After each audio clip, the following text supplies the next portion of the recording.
Hello. Our story begins in the junkyards of Mos Espa. An 8-year-old Anakin Skywalker walked around for hours, scavenging for parts or materials to build something. Despite only being a child, Anakin wanted so badly to be a mechanic. At the moment, that was what he wanted most in life. He didn't have any dreams of being a Jedi. He also didn't even really know what that was. In his life here, on Mos Espa, consumed by the day-to-day, his wants and desires were overshadowed by the reality of what he was limited to. There was no grand adventures, no seeing the stars, or escaping this day-to-day.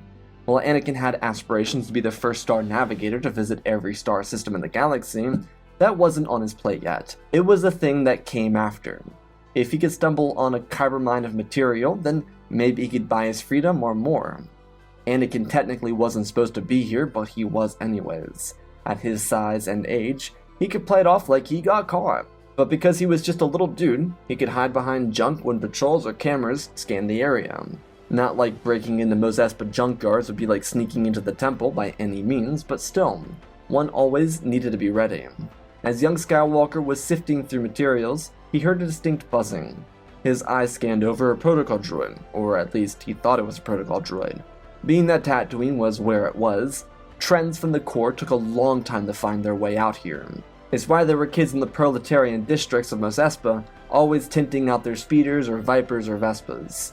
It's why those same kids would mod themselves out with robotic enhancements. They just wanted a chance to be regarded as the people were in the core, and going against the tide on Tatooine was their way of expressing it.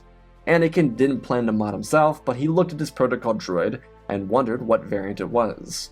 There was rust all over the exterior of it, and even worse for Anakin, there was only a head, so he'd have to keep searching to see if he could find a body. At the moment, he couldn't do that because there was a squad of security enforcers walking around and he needed to go. Anakin grabbed the robot's head and sped off into the night. On his walk, he found a stitched bag and threw the head in it, which is what he used to conceal his finding. The boy eventually snuck through his front door and placed the droid in his bedroom. As he left to get himself a snack before bed, his mother, Shmi, asked him where he had been. He told her the full truth and she shook her head despondently. He couldn't keep sneaking out like that. The thugs of Tatooine would snatch him up and bring him into one of their gangs, or worse, send him off to the hut so he could go force knows where. She didn't want his life to get any worse. She felt terrible the way it started, and she promised that she would try and get him out of this. But there was very little opportunity to do so.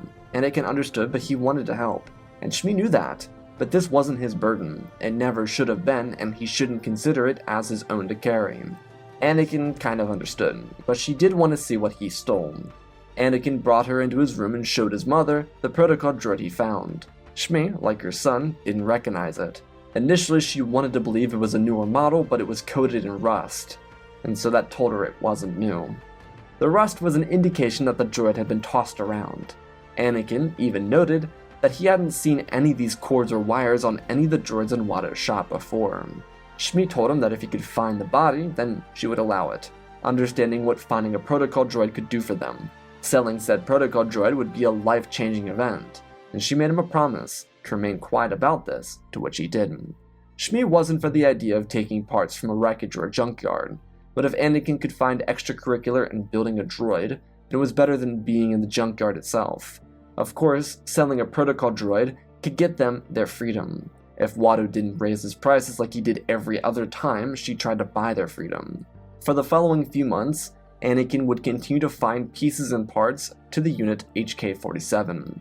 While the droid's name wasn't legible on the inside of the helmet's casing, it was reiterated when Anakin accidentally turned the droid on. He had a control console that he hooked up to the droid, which was a nightmare considering the technological differences that came in the last couple thousand years. But truthfully speaking, not much had changed since the Old Republic, so it could be worse. The first thing Anakin did was get to work on the head, and that was probably for the best. HK-47 was a temperamental droid with a personality built around being near Sith and working with them. HK was a Sith Assassin droid, and while that was pretty cunning, his memories didn't exist. As per the programming of assassin droids, their memories were wiped before missions, and they would be returned following the completion of their missions. This was meant to ensure that the droid never gave up information if it fell into Republic or Jedi hands. HK simply could not return to his master because it had been 3,000 years. However, the droid without a body was stuck with his new master. When HK first came back online, he requested his next mission statement, and when Anakin showed no understanding of what this was, HK questioned if he was a Sith. Anakin didn't even know what that was, and so it was explained as was transcribed into his circuitry. HK was just ahead, but he was fully loyal to the Sith, and despite that potentially leading to a negative connotation for Skywalker, Anakin wasn't a Sith and he didn't plan on becoming one. Much of what the Sith sounded like reminded him of the Hutts, and Anakin hated them. So without a body and no control over when Anakin would turn him off, HK started to form loyalty to Anakin. He truthfully had no choice, but the promise of never having his memory wiped again sounded pleasant to him. HK couldn't help but think of the sentient meatbag as a potential ally. Not necessarily a master, but an ally. Because HK didn't have a body, he was fully reliant on Anakin, and this assisted them with developing a bond, because Skywalker was willing to give HK what he wanted, but they were going to do it his way. Anakin and HK-47 were very snippy with each other, which was to be expected from an 8-year-old boy and a 3,000-year-old droid. HK first received his torso, legs, and then his arms, mostly because he was being a bit whiny and Anakin wasn't really for the whole bickering with a psychopath with 2 arms. This led to them eventually getting HK's arms before Anakin's 9th birthday. There were aspirations for Anakin to complete his pod racer, but he has since lost some of his interest, because the parts needed for HK-47 were much harder to find. Anakin, upon finishing the Maniac droid, learned how much pent-up anger the droid had. HK-47, aside from forming a very strong connection to Anakin, had rage for the slaver that held Anakin and Shmi captive. HK, despite being an assassin droid, was learning and growing individually with his new and freed memory drive. And because there was a personality developing without the onset of missions to kill Jedi and whatnot, the droid started to form a sense of morality. This was only possible through the subjugation of not having a body and listening to his slave boy ramble about his day-to-day every day. The 2 of them spoke on the daily, which is why when HK-47 fully got access to his body, he waited until Anakin went to sleep to make his move. The droid obviously had a sense of morality being around Anakin, but he didn't have a concept of law and what it meant to hold the law or follow it.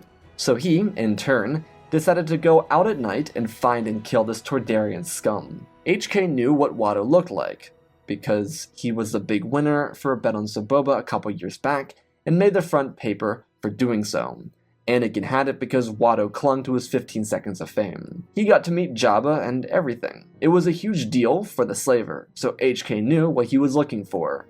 He didn't have a weapon because Anakin elected to not give an assassin droid a weapon, and the only reason HK was out and about was because he and Anakin were talking and Skywalker fell asleep during their conversation. 47 stumbled into Watto's shop, which wasn't where the Toydarian lived, but as he continued searching, he found himself some weapons. He got himself a vibro dagger and an array of blasters that didn't have energy drives to power them, essentially what made them go pew-pew. The Sith Assassin droid spent the entire night looking for his prey, and never ended up finding him. That is until the morning when Watto showed up to his shop. He unlocked the door, getting there just a little before Anakin did. On the 3rd day of the week, typically the most busy, Watto got to the shop before Skywalker did, and it just so happened to be that 3rd day of the week. When Watto flew in, his wings were viciously ripped off and he was clobbered into oblivion by the assassin. HK was so proud of himself, like he couldn't have been more proud, because it was a tremendous kill. He took a bundle of credits that Watto had, including emptying out the register, and left with joy. When he returned to Anakin, Skywalker was just waking up, and he was curious as to why or how HK's hands were covered in blood. 47 gleefully told Anakin of the grim assassination, and Anakin told him he couldn't do that. The droid looked to Skywalker, then to Shmi, who walked in the room with a confused expression. Droids weren't renowned for making faces, but somehow they could tell that he was not connecting the dots. Well, as it turns out, murder is illegal, and now they had to go. HK-47, Sith Assassin droid, apologized for creating such a disturbance.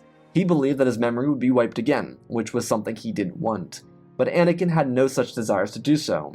He was in a panic mindset, as was his mom. On the bright side, they were free, but when Watto's body would be found, on the busiest day of the week for his shop, enforcement would come straight for the slaves. The 3 of them had to leave the hovel and make a break for safe territory. Where was that, though? Shmi knew of a place on the far side. It was a small community and it would be safe for them for the time being. She told Anakin to pack what he needed. HK tried to apologize, and Shmi told the droid to not think about it now, instructing him to go and help Anakin. The trio would depart from the hovel minutes before the Hutt Syndicate henchmen broke down the door to kill the rebel slaves. With the credits acquired by HK-47, the trio were able to get public transport out to Mos Pelgo, where they could lay low. Considering that they were now free people, they'd be able to lay low and exist with people of the small town out by the Junlan wastes. Due to its tiny size, there was very little interest in it from the Hutt Syndicate. This also meant that the locals weren't especially kind to travelers, because they wanted to preserve the purity of their people. If too many people came out here, then their friends would follow them, and after that, their friends would come. The main fear was allowing the Hutts to sweep into Mos Pelgo and take advantage of it. The people born and raised here were fine with newcomers. It just had to be done in moderation. If it wasn't done in moderation, then that's when they became hostile. Due to this, Anakin and Shmi told the people that HK was a protocol droid, an older variant. This was his punishment for having murdered Watto, which they did ironically end up thanking him for doing. Watto continued to increase the price, one that would make it impossible for them to get their freedom, so they could never actually afford it even though they kept getting the credits he wanted. Killing him certainly got enough credits for him. Life at Mos Pelgo would be amazing. Anakin would grow up with the local kids, Shmi would make her own friends, and HK would eventually grow into the sheriff of the town. It was revealed a couple years after their arrival that HK was a little bit more than a protocol droid. That was when he killed a clan of pirates coming to steal their land. It was in that action that they learned to trust him. No one was really upset about the lie, because honestly, if they had told him the truth when they first arrived, chances are Anakin and Shmi would have become moisture farmers as a result, which arguably would have been worse than being a slave. Plus, the people of the small town were especially grateful for HK because of his assassin programming. He was created to kill, so when there was a legitimate threat, he exterminated it. The people loved him so much that HK became the sheriff of Mos Pelgo. He was a one-bot wrecking machine. There was also a group of Tuskens that attempted to come by, but HK torched their robes and they screamed off into the night. It was lovely and the people celebrated. But this left Anakin feeling a sense of dread. HK was his droid, he rebuilt him, and 47 was loyal to Anakin exclusively. But the people of Mos Pelgo could very easily say to him that HK was his payment for them allowing him and his mom to stay. Not that they would, but from the kill or be killed society of Mos Espa, Anakin had to be realistic. As he reached his young adulthood, he realized that to have his droid back with him as he expanded into full adulthood, he needed to do something for Mos Pelgo. There was a local mechanic that Anakin worked with as he grew up, and they worked on vehicles together, sometimes weapons, and updates to HK's mainframe, especially after a skirmish here or there. Anakin knew finding another HK wouldn't happen, so he opted for something else. His focus was on returning to Mos Espa or Mos Eisley and finding more droid parts. Over several months, Anakin would do this, but by this point his childhood face had been blacklisted and business owners were told to not sell to individuals named Anakin Skywalker or Shmi Skywalker. Luckily for everyone involved, Anakin wasn't buying, just stealing. The small world of Mos Pelgo made going back to these large cities very jarring. The Skywalker had very little issue finding a multitude of other droids in his time inside those towns or cities. What he found he was able to bring back to Pelgo and work on with his mechanic friend. Despite Anakin having a strong supporting cast around him, the individual that filled a role of a father for him was HK-47. More than anyone else he had ever known, aside from his mother, did he feel such comfort, compassion, and trust in. HK, for an assassin droid, had a soft spot only for Skywalkers. This was echoed by HK verbally, frequently, but only in privacy.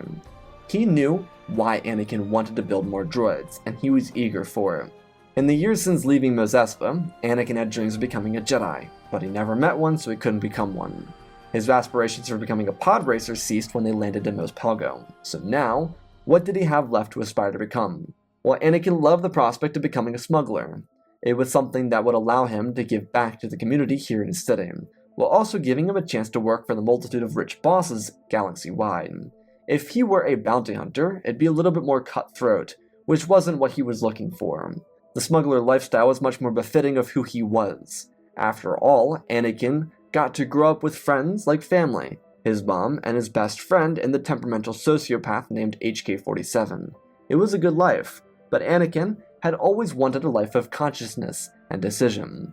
He couldn't get much of that out here in Mos Pelgo. So when he turned 19, a few short months before the Clone War started, he began his journey to find his starship.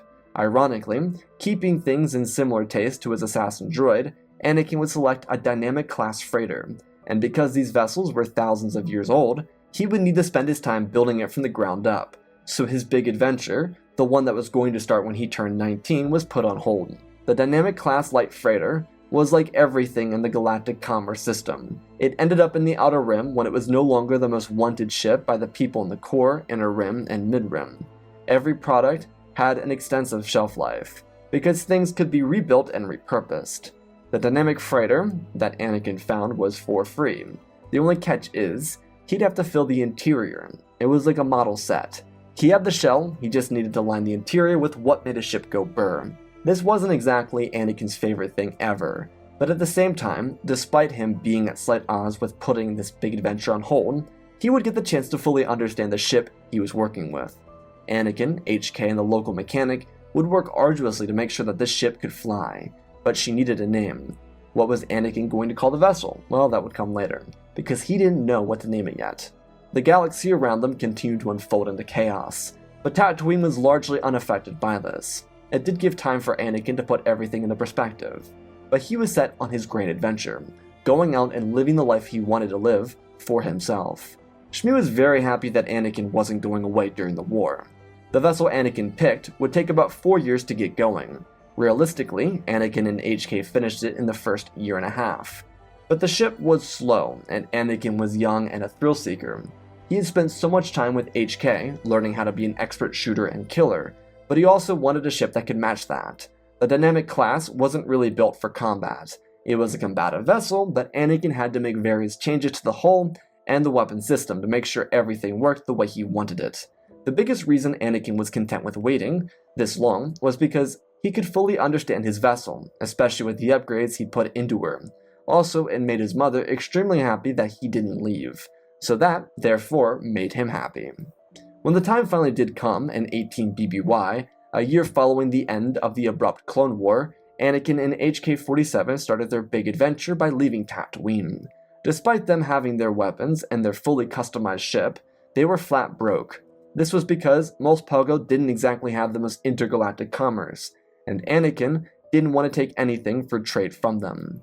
He wanted to start fresh and get straight into the game. Truthfully, it was a good thing they waited.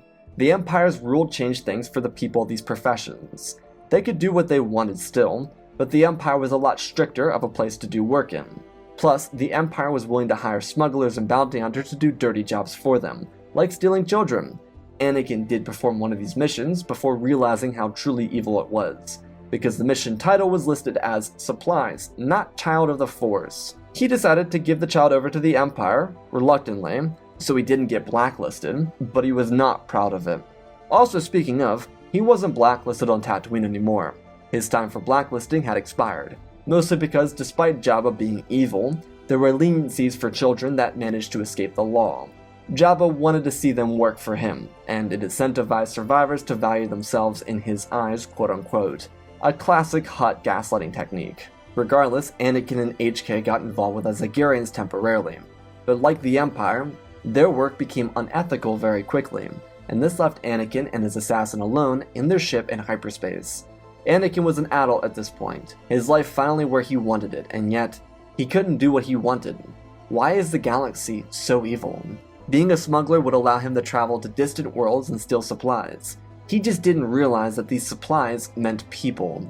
Anakin kicked the crate of credits over as they dumped all over the floor. This was blood money. Anakin yelled, "This was the blood of families and children. They didn't earn this," HK observed before making a statement. Perhaps they were looking in the wrong location. Zygerians and Empire weren't much different. Only in size and reach did they have true identifiable differences. This led to Anakin asking how they could be smugglers for the good guys. Well, it wasn't as simple as good or bad. It was more of a reputation thing. If they wanted to help people, then they would need an organization that would assist them. New kid on the block, Crimson Dawn, was likely the best place to start. But there was a little bit of worry from HK. Reports from individuals that worked with Dawn cited that they liked to induct people into their ranks. If smugglers or bounty hunters weren't fully loyal, then they could be killed by Dawn itself. The truth is, in the Age of Empire, it didn't seem to matter who was what. Inversely, what did matter was what individuals did with who they were. No one could change that, not even the syndicates. If Anakin's morality forbade him from hunting people, who were considered supplies, then he needed to find jobs that didn't enforce that. But this meant that he could, and likely would be, opposing many of the larger organizations. Anakin had dreamt of storming the Hutts, but the reality is, that was an impossible task for any one individual, even with his droid. If someone wanted to hurt people, as HK suggested, they needed to hurt their income. The slugs, for example, would just replace Jabba like they did any other individual. He was just a cog, a very powerful one, yeah, but a cog in the system nonetheless. Getting rid of him would only exacerbate the issue in different forms. They needed to hone in on their path, choose battles to win that could win by hurting the influx of cash and credits. Anakin understood. The two of them would search arduously and find scarce jobs. Sometimes it would be families paying them to smuggle kids back from the Empire, or steal slaves from slave rings. And while morally, this was a much better alternative, there was a reason why people didn't do these jobs. The two of them could hardly afford to pay for fuel for their long journeys with the payments they received. Despite Anakin growing up in the harshness of Mos Pelgo took it out of him. He had the grit and determination, but he wasn't the same kid that he once was. Mos Pelgo was softer than Mos and he was paying the price for it here as a smuggler. HK, despite being an assassin by programming, really empathized with Skywalker here. All of their skills were useless here in this line of work. There had to be a way in. So HK suggested that they work with bounty hunters to get an in. Once they got their reputation up, there was a chance they could use their extra resources and allies to do some good. Anakin knew it would be hard, but he trusted his close friend. Their first mission for the Dawn sent them deep into enemy territory. HK and Anakin were working alongside longtime bounty hunter Dengar. He was here for extra credits. There was a coaxium supply in the Imperial outpost, and Crimson Dawn wanted their hands on it. Anakin followed Dengar's lead. They breached the wall, quietly, and then their quiet operation turned into a loud one. HK whipped out his blaster pistols and fired down the stormtrooper ranks. They really didn't have much of a chance either. It was quite sad for the troopers. The stormtroopers fired down the corridors to stop the bounty hunter raid, but HK had another trick for those meatbags. He fired his blasters into their armor before spinning around and launching a grenade down the corridor and detonating the few still remaining clones of the Empire and the stormtroopers who replaced them. There was no mercy. HK told the two humans to find their coaxium and get to the ship. He would cause a distraction. The assassin droid killed the officer of the base after using him as a meat shield, and then he proceeded to use a turbo tank at the outpost as a distraction. He fired off an array of blasters before gleefully taking control over the tank and running over troopers and then slamming it into a wall. Anakin and Dengar quickly got all the coaxium into their ship, and they were able to escape from the facility. Thanks to HK, there was no evidence of who was there because he shredded everything and killed everyone. It was essentially an untraceable attack. This for Skywalker gained him reputation with Crimson Dawn, and it would be with the Syndicate that he found the most work. While there was a former Sith in charge of Crimson Dawn, Anakin would find peace in working with the group. Plus, he didn't know that Maul was a Sith. His desires to do good remained present, and he always found a way to use them. A lot of his work in helping people came through his using of credits to do so. He wanted to be a good ally to the people, and he was able to achieve that through his side quests, as HK called them. The two of them would go out and make a big credit mission with Crimson Dawn, turn around and do a low-paying job to help people, which was usually a lot grittier. It did make a difference too. There weren't many individuals who wanted to help people in this line of work, and for young and up-and-coming smugglers and bounty hunters, they actually started to follow this model, because there were credits in this. But it also didn't mean sacrificing their morality or their humanity to be bounty hunters or smugglers. Dryden and Voss caught wind of this because Kira had noticed, but neither of them had an issue with it. Kira did like this about Anakin. It reminded her of her longtime companion Han Solo. She often wondered where Han was, and eventually they would meet. Anakin's place in the galaxy was simply in the shadows.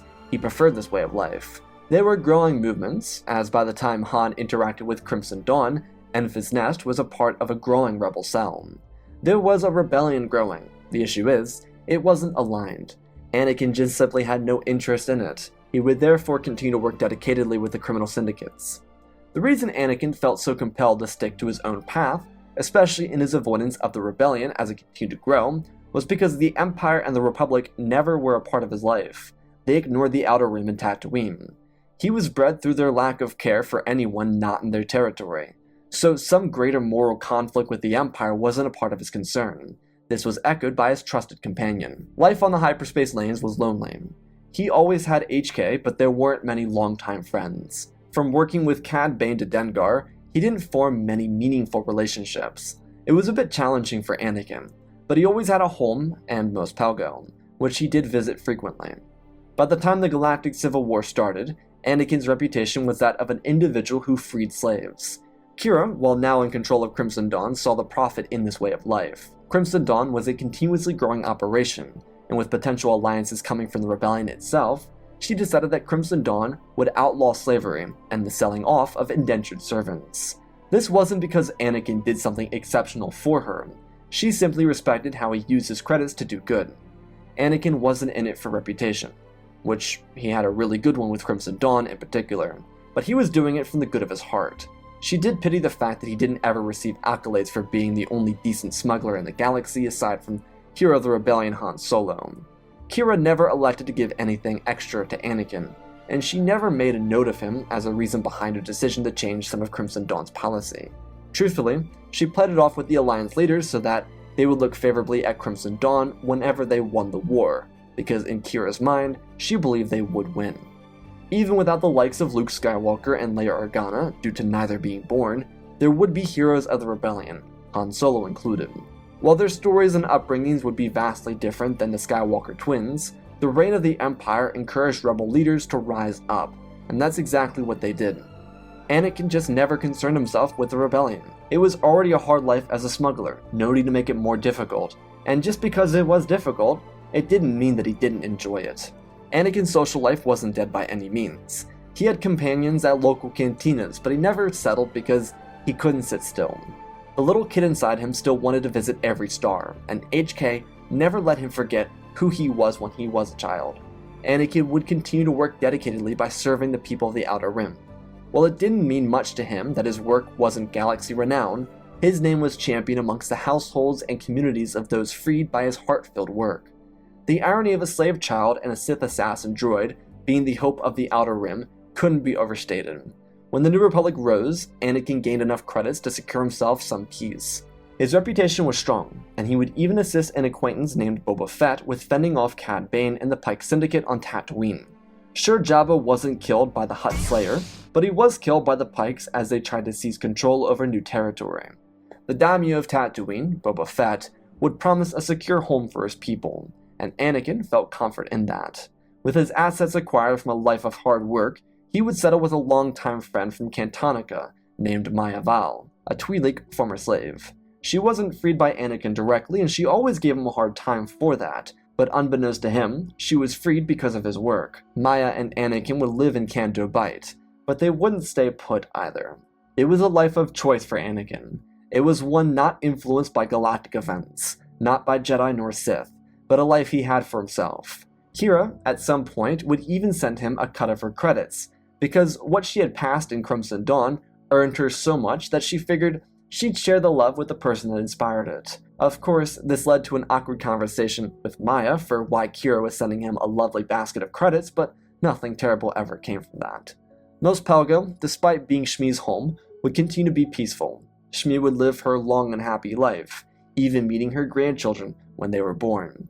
Seeing Anakin find happiness in his life was all she could ever ask for. And as for the Sith Assassin, his life, one that was filled with murder, destruction, and terror, was also filled with love, happiness, and compassion. His temperament never left him, but his companionship with Anakin only grew stronger. They would remain friends long after the Hosnian Cataclysm and the rise and fall of the First Order. And while HK-47 would be by Anakin's side at his deathbed, the loyal droid assassin would remain a good friend of the Skywalker family for as long as he existed. And that, my friends, is our story. Again, special thanks to all the patrons: General Wells, Darth Maelstrom, Ozpin, Darth Vitiate, Seju Jagger, Groot36, Hunter Belden, Rosebird, Angel Dust, Alexander Reese, The Beginning and End, Jango Fett Clone, Nick 5098, Ben Ingram, The Big Red Pure Mark, Diamond Constant, Darth Nemesis, Lord Tib, CC2024, Gallivant Gaming, Tristan, Mandalore, Sir William 1767, Darth Revan, Granite D. Bane, Laliant, Sky Guy, Penguin, Cullen Rooney, Shark Midori, RJ38, Nick, Michael Erlinger, The Last Jedi, Apollo, Weewa 670, Annika Stank Runner, CT7567, Toaster Oven, Oz of Oz, Darth Nox, The Eternal Padawan, Joshua Tem, Johnny McGowan, Sense Skeleton, Jedi Sloth, Mr. Yeet Gamer, Lord Cali, Youngling Slayer 66, Mammoth Studios, Anakin003, Lord Draken, 46 Star Wars, Erebus, Rex the Wolf, The Man with 3 First Names, Darkseid46, Baron Joshua, and Lord Deadwing. For supporting the channel, smash that like button. If you want to participate in the 140,000 subscriber LEGO giveaway, links are down below. Otherwise, let's talk about this story. Playing with this is a lot of fun. I think Anakin, given the choice, would choose a life of consciousness. I don't think he'd want to get involved in the rebellion. We've done that as well with Anakin being discovered after Order 66, which was a lot of fun to do. But here I wanted to cover the topic of him having freedom. Now, in previous iterations like the Bounty Hunter one, he was a renowned bounty hunter. Whereas here, I really wanted him to have a low-key life, a life where he's kind of just choosing it. And while it does seem apparently lonely, he's also having the time of his life. He's getting to smuggle with HK-47. And I think HK-47, even though he's an assassin droid, would really embolden Anakin's better characteristics and make them shine more. And so I really wanted to cover that here, where Anakin and HK are kind of like this good cop, bad cop thing, going on a great adventure, helping people, but also participating in the life of the underworld. So I hope you all enjoyed this buddy story. I love you all, spread the love, and always remember, my friends, may the Force be with you.